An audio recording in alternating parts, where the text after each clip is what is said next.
It was the summer of 2016 when my wife, Emma, and I decided to take a break from the noise of Chicago and spend some time in her late grandmother's cabin. The cabin was nestled deep in the woods of northern Michigan, far from any major roads or cell towers.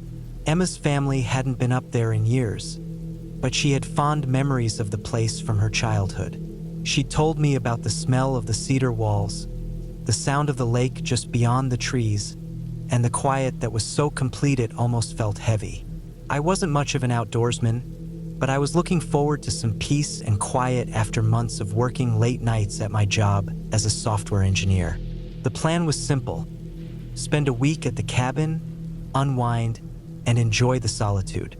We arrived on a Monday afternoon. The gravel road leading to the cabin was overgrown, and it took some careful navigation to avoid scraping the underside of the car. When we finally pulled up to the clearing, the cabin looked smaller than I'd expected. It was a single-story structure with a weathered wooden exterior, surrounded by dense trees that seemed to press in on all sides. Stepping out of the car, I took a deep breath of the pine-scented air. It was quiet, almost too quiet. No hum of distant traffic, no birdsong, just the faint rustling of leaves in the breeze. Emma smiled as she walked toward the cabin, a set of keys jangling in her hand. Inside, the air was stale, and a thin layer of dust covered everything. The furniture was old but sturdy, and the walls were lined with shelves holding faded books and knickknacks. There was a stone fireplace in the living room, and the kitchen was small but functional. The place had a certain charm, but it also felt neglected, like it had been waiting too long for someone to return. We spent the first couple of hours cleaning up. Emma swept the floors while I hauled our bags inside and checked out the back porch. From there, I could see the lake through the trees. It was small, more of a pond really, but the water was still and dark, reflecting the green canopy above. That evening, we sat on the porch with glasses of wine, watching the sun dip below the horizon. The sky turned a deep orange, then purple, and finally black. Stars filled the sky, more than I'd ever seen back in the city. It was beautiful, but I couldn't shake the feeling that we were being watched. I told myself it was just my imagination. The next morning, Emma suggested we take a walk around the property. The cabin sat on about 5 acres of land, most of it thick forest. As we made our way through the woods, I noticed signs that the area hadn't been visited in a long time. Fallen branches blocked the old trails, and patches of moss had overtaken the ground. We reached the edge of the lake, where Emma pointed out an old dock. It was half submerged and covered in algae. She told me she used to fish there with her grandfather.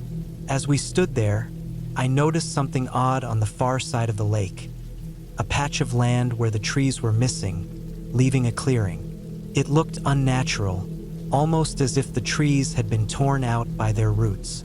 I pointed it out to Emma, but she just shrugged. "Probably a storm," she said. We spent the rest of the day exploring, eating, and reading.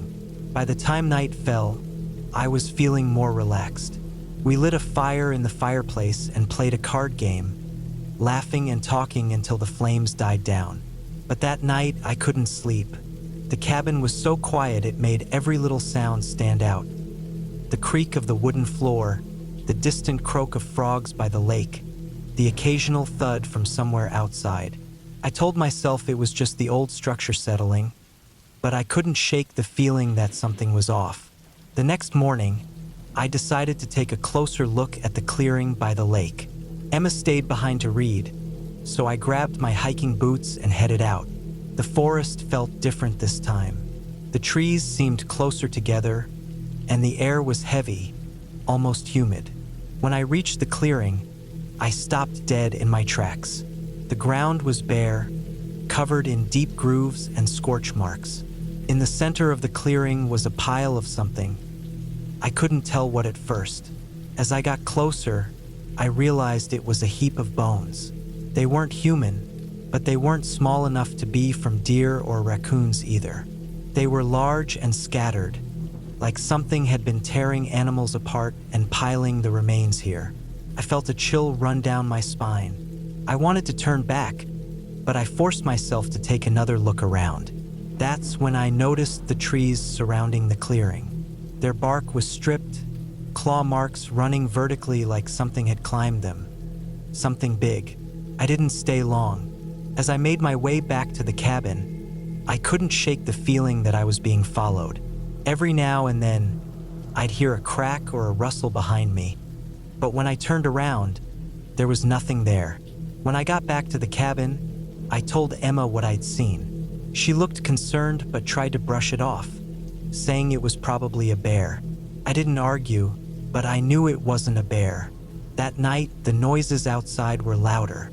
Twigs snapping, leaves rustling, heavy footsteps. I stayed up, listening, my heart pounding. Around 2 a.m., I heard something thump against the side of the cabin. Emma stirred but didn't wake. I grabbed a flashlight and slowly opened the front door. The beam of light cut through the darkness, revealing nothing but trees. Then, just as I was about to go back inside, I heard it, a low, guttural growl, coming from the direction of the lake. I shut the door and locked it. Whatever was out there, I didn't want to know. The next morning, we decided to leave early. Emma packed up our things while I checked the car. As I walked around the vehicle, I noticed deep scratches along the passenger side, like something with claws had dragged them across the metal. We didn't waste any time. As we drove down the gravel road, I glanced in the rearview mirror and saw movement in the trees. Something was watching us leave, but I didn't stop to find out what. We never went back to the cabin. Emma's family sold the property a few years later. To this day, I don't know what I saw or what was out there in the woods, but I know one thing for sure. I'll never feel safe in a forest again.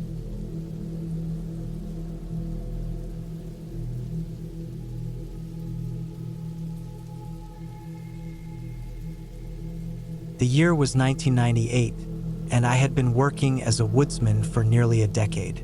My boss, Mr. Hartman, ran a successful lumber company just outside of Helena, Montana. He was a tough man, known for demanding perfection from his workers. If you wanted to keep your job, you didn't argue, and you definitely didn't fail. I'd seen more than one guy pack up and leave after Mr. Hartman decided they weren't cutting it. One morning, he called me into his office and dropped a new assignment in my lap. He wanted a batch of the best, cleanest pine timber we could find. "Go deep," he said, waving a map at me, "where the trees haven't been touched in decades." I nodded, and before I knew it, I was packing my tools and supplies for a week in the wilderness. I wasn't new to solo trips like this, but this one felt different. The map he handed me marked an area far off the beaten path. It was miles beyond any logging road, deep in the Bitterroot National Forest. I'd need to hike most of the way in and set up camp near an old ranger's cabin that hadn't been used in years. I left early the next morning, driving as far as my truck could take me before the dirt road disappeared into thick trees. From there, it was a 3-mile hike to the cabin. My pack was heavy with gear, an axe, a small saw, rope, food, and a tent, just in case the cabin wasn't usable. The trail was overgrown and hard to follow. It felt like no one had been out there in years. Branches clawed at my arms and face as I pushed through the underbrush. The air was damp, and the forest seemed unnaturally quiet. The usual sounds of birds and rustling leaves replaced by an eerie stillness. When I finally reached the cabin, I was relieved to see it was still standing. It was small, with weathered wooden walls and a sagging roof, but it would do. Inside, it smelled of damp wood and decay. The furniture was sparse: a rickety table, a couple of chairs, and a cot with a thin, moldy mattress. I unpacked my gear, cleaned up the space as best as I could, and set to work. The first few days went smoothly. I'd scout the area during the day, marking the best trees, and then return to the cabin to sharpen my tools and plan the next day. By the 4th day, I'd cut down several good trees and had a decent pile of logs ready to haul out. That was when I started noticing strange things. First, it was the feeling of being watched. I'd be out in the forest, focused on my work, when the hairs on the back of my neck would stand up. I'd stop and look around, but there was never anyone there. Then there were the footprints. On the fifth morning, I found a set of boot prints in the dirt outside the cabin. They weren't mine. I always cleaned my boots before stepping inside, and these prints were fresh. I followed them a short distance into the woods before they disappeared.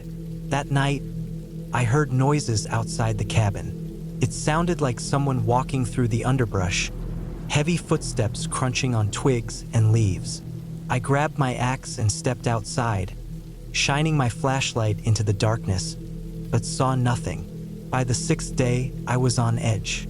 I told myself it was just my imagination, that I was tired and letting the isolation get to me. But deep down, I knew something wasn't right. That evening, as I was finishing up my work, I heard it again. Footsteps, this time closer. I froze, listening. The sound was steady, deliberate, and coming from behind me. Slowly, I turned around, gripping my axe tightly. A man stood about 30 feet away, partially hidden behind a tree. He was tall and thin, wearing a dirty jacket and jeans. His face was pale, and his eyes were fixed on me. He didn't say a word, just stood there, watching. "Can I help you?" I finally called out, my voice shaky. He didn't respond. Instead, he took a step forward, then another. I didn't wait to see what he wanted.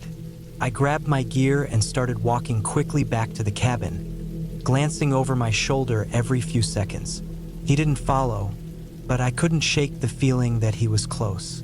Back at the cabin, I locked the door and wedged a chair under the handle for good measure. I sat by the window, staring out into the dark forest, my axe within arm's reach. The hours crawled by, each creak of the cabin making my heart race. Around midnight, I heard it again. Footsteps, this time circling the cabin. They were slow and deliberate, as if the person was in no hurry. I stayed frozen in place, my eyes fixed on the door. The sound stopped, and for a moment, there was silence. Then, a loud thud echoed through the cabin. It was coming from the back wall. Another thud, and then another, like someone was hitting the wall with a heavy object. I grabbed my axe and stood up, my hands trembling. The thud stopped, and everything went quiet again. I waited, straining to hear any sound, but there was nothing. At first light, I packed up my gear and left the cabin. I didn't care about the logs or the job anymore. I just wanted to get out of there. The hike back to my truck felt endless. Every snap of a twig or rustle of leaves made me jump. I kept looking over my shoulder, half expecting to see the man from the forest. When I finally reached my truck, I tossed my gear in the back and sped down the dirt road, not stopping until I was miles away. I never told Mr. Hartman the full story. I just said the area wasn't suitable for logging and that we should look elsewhere. He didn't ask questions, and I didn't offer any details. To this day, I don't know who that man was or what he wanted. Maybe he was just a drifter, someone who stumbled across my camp by chance. Or maybe he'd been watching me from the moment I entered the forest. All I know is that I'll never go back to that part of the woods again.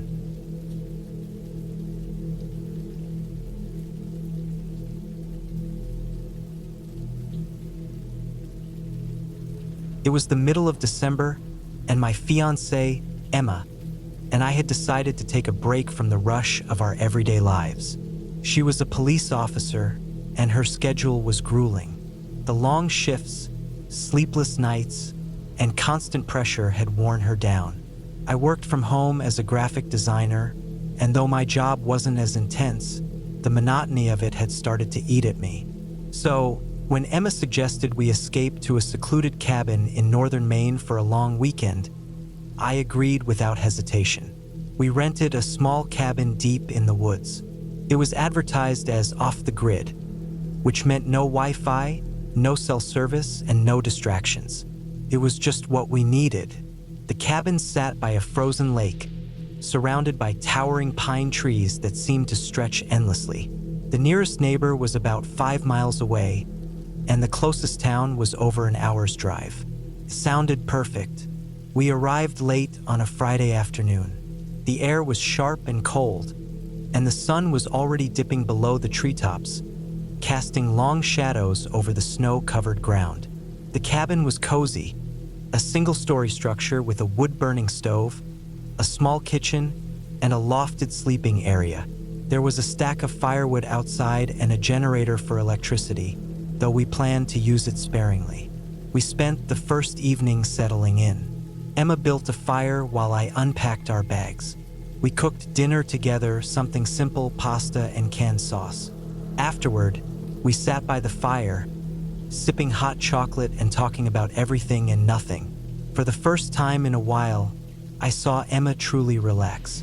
Her shoulders weren't tense, and her smile wasn't forced. It felt good to see her like that. The first night passed uneventfully. The silence of the woods was almost overwhelming at first, but it was also peaceful. We slept soundly in the loft, wrapped in thick blankets to keep out the cold. The next day, we decided to explore the area. Emma wanted to hike to a nearby ridge that promised a panoramic view of the forest and the frozen lake. The trail was unmarked but manageable, and we took our time, stopping to admire the stillness of the woods. The snow muffled everything, and the only sounds were the crunch of our boots and the occasional rustle of the wind through the trees. We reached the ridge by midday. The view was stunning, an endless sea of snow-covered trees stretching to the horizon. We stood there for a while, soaking it in before heading back. On the way down, I noticed something strange. There were tracks in the snow, large, uneven prints that didn't look like they came from any animal I recognized. They were too big for a deer and too irregular for a bear. I pointed them out to Emma. She knelt down to examine them, her brow furrowing. She didn't say anything, but I could tell she was uneasy. We continued back to the cabin, both of us quieter than before. That evening, Emma went outside to gather more firewood while I prepared dinner. When she came back, she seemed distracted. She didn't mention anything, but I could tell something was bothering her. She had that look she got when she was working on a case, focused and slightly tense. I didn't push her to talk. Instead, I tried to lighten the mood, but the unease lingered. After dinner, we sat by the fire again. Emma was unusually quiet, her eyes darting to the windows every so often. When I asked if she was okay, she just nodded and said she was tired. We went to bed early, but I couldn't sleep. The wind outside had picked up, howling through the trees and making the cabin creak. Every now and then, I thought I heard something else, a faint crunching sound, like footsteps in the snow. I told myself it was just the wind or an animal, but it was hard to shake the feeling that something was out there. The next morning, I woke to find Emma already up. She was standing by the window, staring out into the woods. When I asked her what she was looking at, she just shook her head and said she thought she saw something moving between the trees. I looked, but all I saw was snow and shadows. We decided to stay close to the cabin that day. The tracks we'd seen the day before had unsettled both of us, though neither of us said it out loud. We spent the day reading, playing card games, and trying to ignore the creeping sense of unease. By the time evening came, we were both on edge. As night fell, the sense of isolation became oppressive. The wind had died down, leaving an eerie silence. We locked all the doors and windows, more out of habit than necessity, and settled in for the night. Emma was sitting by the fire, cleaning her service pistol, a habit she had whenever she was nervous. I didn't comment on it. Instead, I busied myself with cleaning up after dinner. Around midnight, I heard it again, that faint crunching sound outside. Emma heard it too. She stood up, her hand instinctively going to her gun. We both stood there, straining to listen. The sound was faint but deliberate footsteps moving around the cabin. Emma motioned for me to stay where I was. She moved to the window, peering out into the darkness. After a moment, she turned back to me, her face pale. "Stay here," she whispered, though she didn't need to. I wasn't about to argue. She grabbed a flashlight and her gun and stepped outside, closing the door behind her. I waited in the cabin, my heart pounding in my chest. The minutes dragged on, each one feeling like an eternity. Then I heard it, a single muffled shot, followed by silence. I froze, my mind racing. I wanted to run outside to check on her, but fear kept me rooted to the spot. A moment later, the door burst open, and Emma came rushing in. She was breathing hard, her face flushed with cold and adrenaline. She didn't say anything, just locked the door and pulled the curtains closed. "What happened?" I finally managed to ask. She looked at me, her eyes wide and serious. "We're leaving," she said. "We packed our things in record time, not bothering to clean up or make the cabin presentable." Emma didn't tell me what she'd seen or what she'd shot at, and I didn't ask. We drove back to civilization that night, the dark woods closing in around us as we sped down the narrow, snow-covered road. It wasn't until we were safely back home that Emma finally told me what had happened. She said she'd seen a man outside the cabin, standing just at the edge of the tree line. He was dressed in dark clothing and didn't respond when she called out to him. When she shone her flashlight on him, he turned and ran into the woods. That's when she fired the warning shot. We reported the incident to the local authorities, but they didn't find anything. No footprints, no signs of anyone having been there. To this day, we don't know who he was or what he wanted. But every time I think about it, I feel a chill run down my spine. Emma and I haven't been back to the woods since. The idea of being so isolated, so vulnerable, is too much. The cabin was supposed to be a getaway, a place to escape the stresses of our lives. Instead, it became a reminder of how easily that sense of peace can be shattered.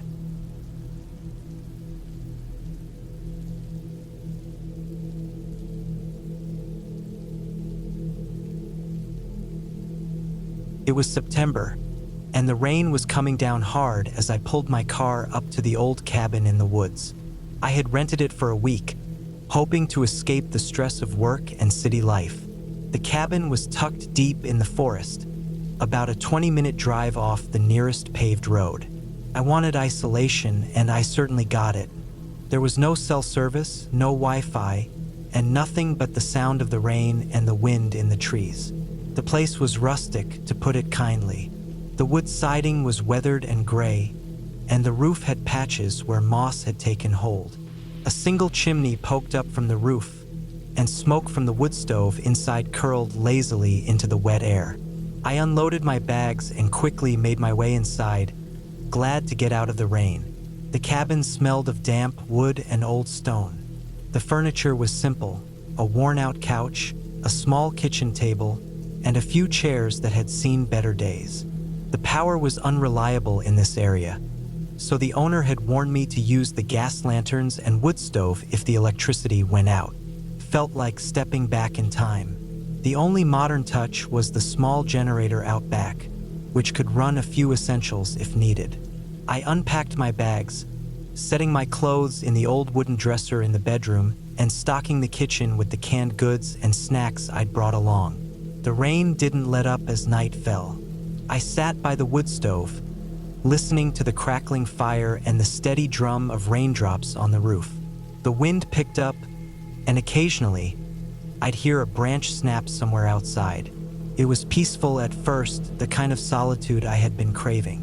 But as the hours dragged on, the quiet began to feel oppressive. Every sound seemed amplified: the creak of the wooden floorboards, the groan of the trees swaying in the wind, and even my own breathing. I tried to distract myself by reading a book I had brought, but my eyes kept drifting to the window. The rain blurred the view outside, but I could still make out the dark shapes of the trees. They seemed to close in on the cabin, pressing against it like an unwelcome visitor. I couldn't shake the feeling that someone, or something, was out there, just beyond the edge of the light. Around midnight, the power flickered and went out completely. I lit one of the gas lanterns and placed it on the kitchen table. Its soft, warm glow filled the room, but the shadows it cast seemed to dance and shift in ways that unsettled me. I told myself it was just the flickering flame, nothing more, but the unease wouldn't go away. I decided to check the generator. I grabbed a flashlight and stepped out onto the porch. The rain had slowed to a drizzle, but the wind still howled through the trees. The generator was about 50 feet behind the cabin, housed in a small shed. I hurried through the mud, my boots sinking with each step. The flashlight beam wavered as I moved, catching glimpses of the dense forest around me. The shed was unlocked, just as I had left it earlier. I opened the door and inspected the generator. It looked fine, no obvious damage or loose connections. I pulled the cord to start it, but it didn't budge. After several tries, I gave up, frustrated and soaking wet. I'd have to manage without it for now. As I turned to head back to the cabin, I noticed something in the mud near the shed. Footprints. They weren't mine. They were larger and deeper, as if someone much heavier had been standing there. My heart raced as I followed them with the flashlight. The prints led away from the shed, disappearing into the forest. I told myself it could have been an animal, maybe a bear, but they didn't look like bear tracks, they looked human. I hurried back to the cabin, locking the door behind me. My hands were shaking as I placed the flashlight on the table and added more wood to the stove. I tried to calm myself, convincing myself it was nothing, but every instinct screamed that I wasn't alone. The rest of the night was a blur of anxiety and paranoia. I kept hearing noises, soft thuds, the rustling of leaves, and the occasional creak of the porch boards. I didn't sleep, instead sitting by the wood stove with a kitchen knife in hand, just in case. When dawn finally broke, I felt a brief sense of relief. The rain had stopped, and the forest was bathed in a pale gray light. I decided to take a look around the cabin in the daylight, hoping to reassure myself. The footprints near the shed were still there, clear and undeniable. They led around the cabin, stopping at the windows and the front door before heading back into the woods. Whoever or whatever had been here had circled the cabin while I was inside. The day passed uneventfully, but I couldn't shake the feeling of being watched. I kept glancing at the windows, half expecting to see a face staring back at me. I thought about packing up and leaving, but the road back to town was rough, and I wasn't sure my car would make it through the mud without getting stuck. That night, the rain returned, heavier than before. The wind rattled the windows, and the trees seemed to groan under the weight of the storm. I kept the gas lantern burning and stayed close to the wood stove, unwilling to venture far from its comforting light. Around midnight, I heard it, a sharp, metallic scraping sound coming from the front door. My stomach dropped. I froze, straining to hear over the sound of the storm. The scraping came again, followed by a soft thud. Someone was out there. I grabbed the knife and moved toward the door, my heart pounding so hard it felt like it would burst out of my chest. I didn't dare open it. Instead, I pressed my ear against the wood, listening. The scraping stopped, replaced by the sound of footsteps on the porch. They were slow and deliberate, moving back and forth in front of the door. Then silence. I stood there for what felt like hours, waiting for the noise to return, but it didn't. Eventually, I worked up the courage to peek out the window. The porch was empty, but the footprints were back, fresh and unmistakable in the mud. I didn't sleep at all that night.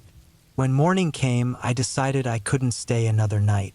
I packed my things in a hurry, tossing them into the car without caring about organization. As I drove away, I glanced in the rearview mirror, half expecting to see someone standing in the road behind me.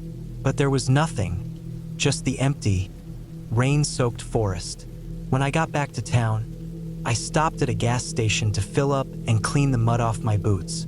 The clerk noticed my pale face and trembling hands and asked if I was okay. I nodded, too exhausted to explain. As I stood by the car, I glanced down at my boots and froze. There, in the dried mud on the soles, were more footprints. They weren't mine.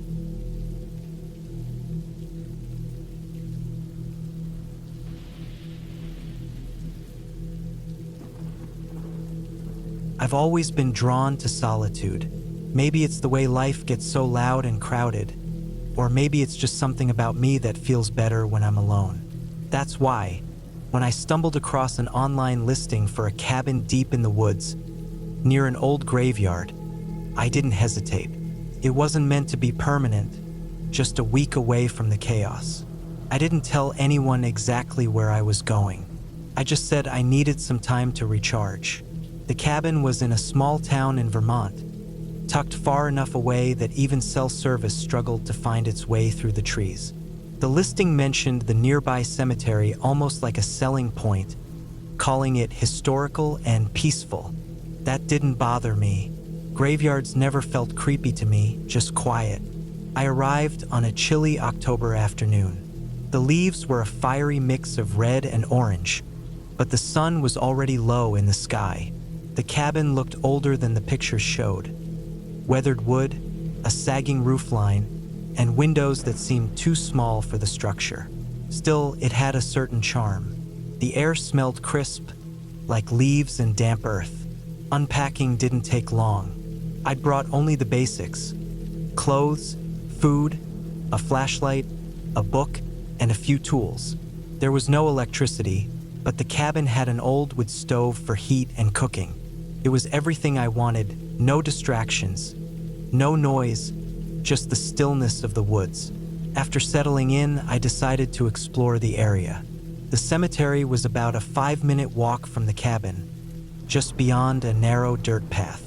The graveyard wasn't large, maybe 50 or 60 headstones, most of them worn and tilted with age. A few had dates going back to the early 1800s, their inscriptions barely legible. The place felt more forgotten than eerie. I walked around for a while, taking in the stillness. The trees here were taller and closer together, their branches reaching over the graves like a canopy. The air felt heavier, colder. I shrugged it off as the natural chill of evening and headed back to the cabin before the sun disappeared entirely. That night, I built a fire in the stove and read by lantern light. The wind picked up, brushing against the windows and making the trees creak.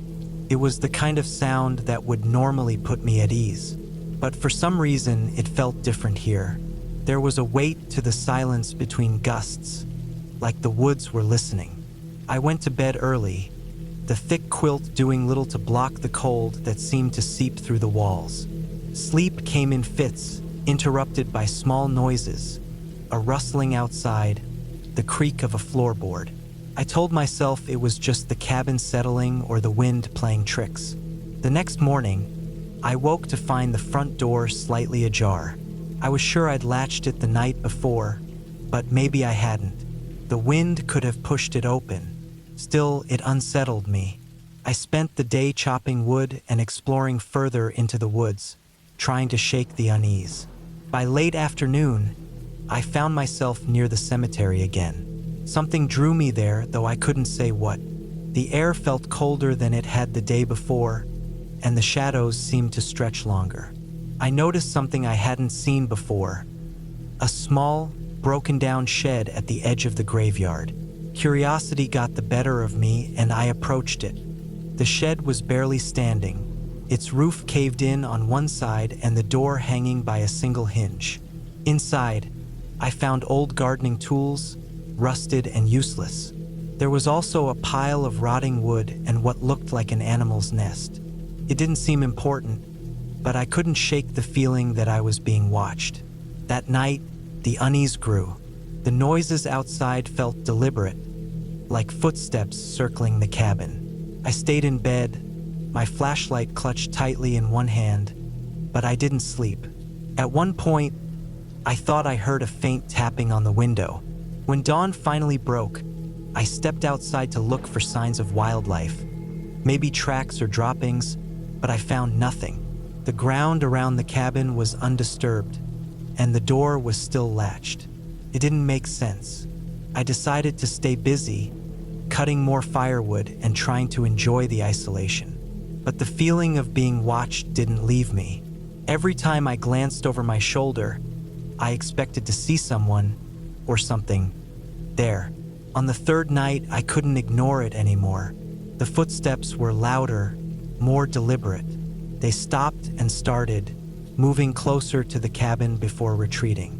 I sat by the stove, flashlight in one hand and a hunting knife in the other, waiting for whatever it was to show itself. Then came the scratching at the door. It wasn't an animal. It was too controlled, too deliberate. My heart raced as I stood frozen, unsure whether to confront it or stay hidden. The scratching stopped, and the silence that followed was worse. Minutes passed, then hours. I didn't sleep. When the sun finally rose, I found deep gouges in the wood of the door, like someone or something had been trying to get in. I packed my things that morning, ready to leave. But when I tried to start my truck, the engine wouldn't turn over. The battery was dead. I hadn't left the lights on or anything that could drain it. It didn't make sense. I decided to hike to the nearest road, hoping to flag down help. But as I stepped onto the trail, I noticed something that made my blood run cold. Footprints. They weren't mine and they weren't recent. They looked like they'd been there for days, circling the cabin and leading into the woods. I didn't follow them. I didn't want to know where they led. Instead, I grabbed my bag and started walking, not looking back. It took me most of the day to reach the main road. When I finally flagged down a car, the driver looked at me like I'd been through hell. Maybe I had. I never went back to that cabin. A week later, the rental company emailed me, asking why I'd left early. I didn't respond. Some things are better left unsaid. But sometimes late at night, I wonder who or what was out there in those woods. And I wonder if they're still watching.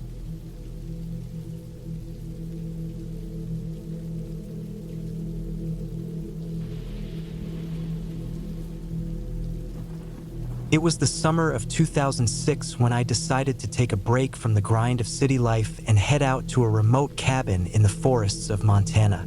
I was 29 at the time, living alone in a small apartment in Denver, and the daily monotony of work had worn me down. The thought of spending a week surrounded by nothing but trees, fresh air, and peace sounded like exactly what I needed. I found the cabin on a rental website. It was small, rustic, and isolated, just the way I wanted. The listing mentioned it was about 30 miles from the nearest town, down a dirt road that was barely used. The photos showed a modest wooden structure with a porch overlooking a dense forest. No neighbors, no distractions. Sounded perfect. I packed light, just the essentials. A few changes of clothes, some canned food, a portable grill, a flashlight, and a couple of books. I also brought along my old hiking boots and a map of the area. The plan was to relax, read, and maybe go on a few hikes during the day. The drive to the cabin was uneventful, but as I got closer, the roads became narrower and more rugged. The trees seemed to close in around me, their branches forming a canopy that blocked out most of the sunlight. By the time I reached the cabin, the sun was dipping low in the sky, casting long shadows across the clearing. The cabin was exactly as advertised, small, simple, and surrounded by nothing but wilderness. There was no cell service, no electricity, and no running water.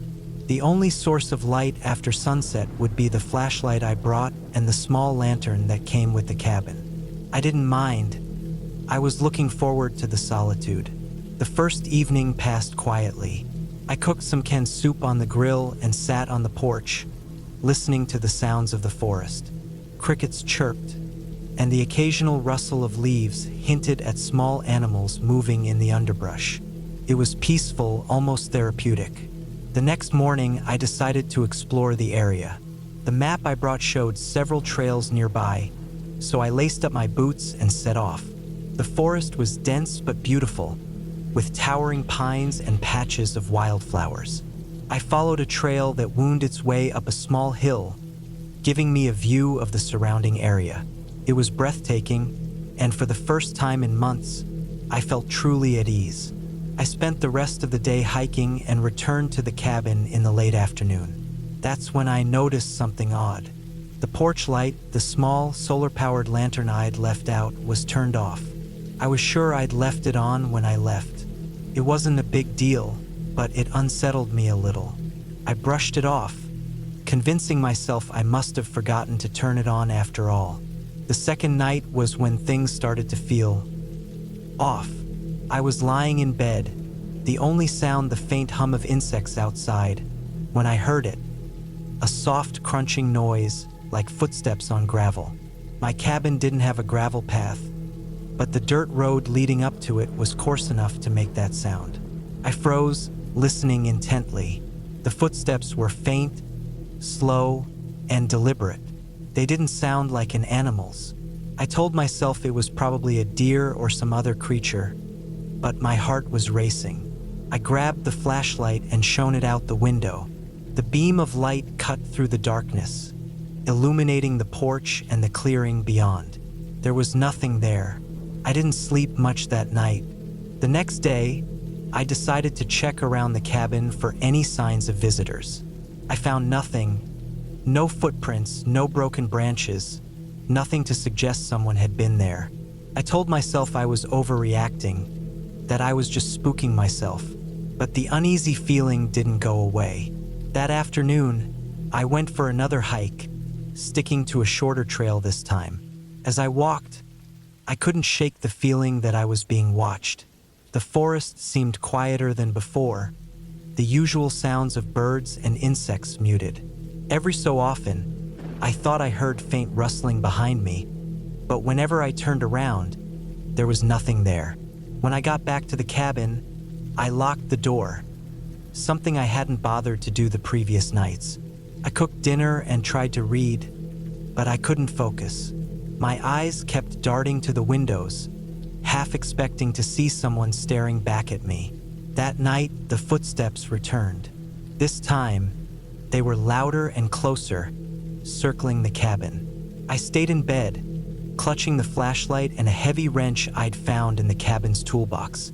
The footsteps stopped after a while, but I didn't dare look outside. By morning, I was exhausted. I decided to cut my trip short. The peace and solitude I'd come for had been replaced by a growing sense of dread. I packed my things, loaded them into the car, and prepared to leave. But when I tried to start the car, the engine wouldn't turn over. I checked the battery, it was dead. The car had been fine when I arrived, and I hadn't left the lights on or anything.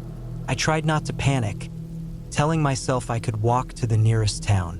It would take a few hours, but it was doable.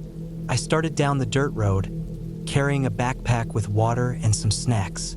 The forest felt oppressive, the trees towering over me like silent sentinels.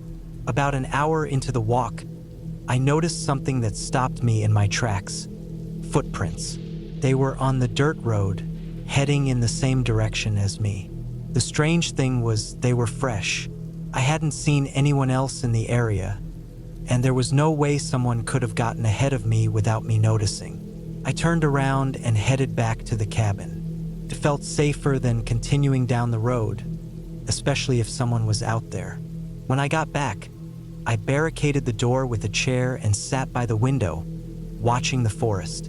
The rest of the day passed uneventfully, but as night fell, the sense of unease returned. I stayed awake, clutching the wrench and flashlight, listening for any sounds. Around midnight, I heard it again, the footsteps. They were heavier this time, and they didn't stop at the porch. Something banged against the door, hard enough to shake it. I jumped up, heart pounding, and shone the flashlight at the door. The banging stopped, but then I heard scratching, like nails dragging across the wood. I don't know how long it lasted. Eventually, the sounds stopped and the forest fell silent again. I didn't sleep at all that night. When dawn finally broke, I packed my things and started down the road again. This time, I didn't stop. The footprints were still there, but I ignored them, focusing on getting to town. After what felt like hours, I finally saw a clearing ahead. I reached the small town, exhausted and on edge. I went straight to the gas station and called a tow truck. I didn't mention what had happened to anyone. I didn't want to sound crazy. When I got back to the cabin with the tow truck driver, the place looked different. The door was ajar, and inside, everything was trashed. Whoever or whatever had been outside that night had gotten in after I left. I didn't stick around to find out more. I left the cabin, got my car fixed, and drove straight home. To this day, I don't know who or what was out there. I haven't been back to the woods since. All I know is that some places are better left alone.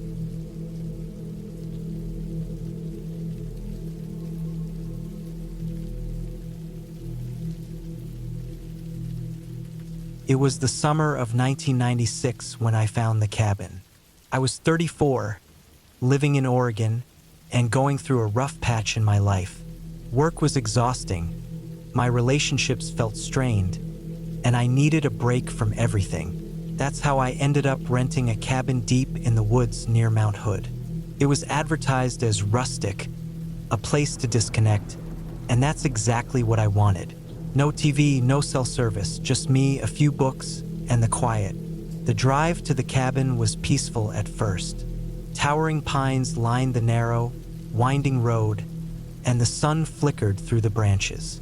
I had borrowed an old Jeep from a friend, knowing my sedan wouldn't handle the terrain. As I got closer to the location, the road turned rougher, barely more than a dirt trail. I had to slow to a crawl to avoid the potholes and fallen branches. Finally, I arrived. The cabin sat in a small clearing, surrounded by thick trees on all sides. It was small, with peeling paint and a sagging roof, but it had a certain charm. The porch creaked under my weight as I climbed the steps and unlocked the door. Inside, the air was cool and stale. The furniture was old, the kind you'd find at a thrift store, but functional. A single bedroom, a tiny kitchen, and a small living area with a fireplace.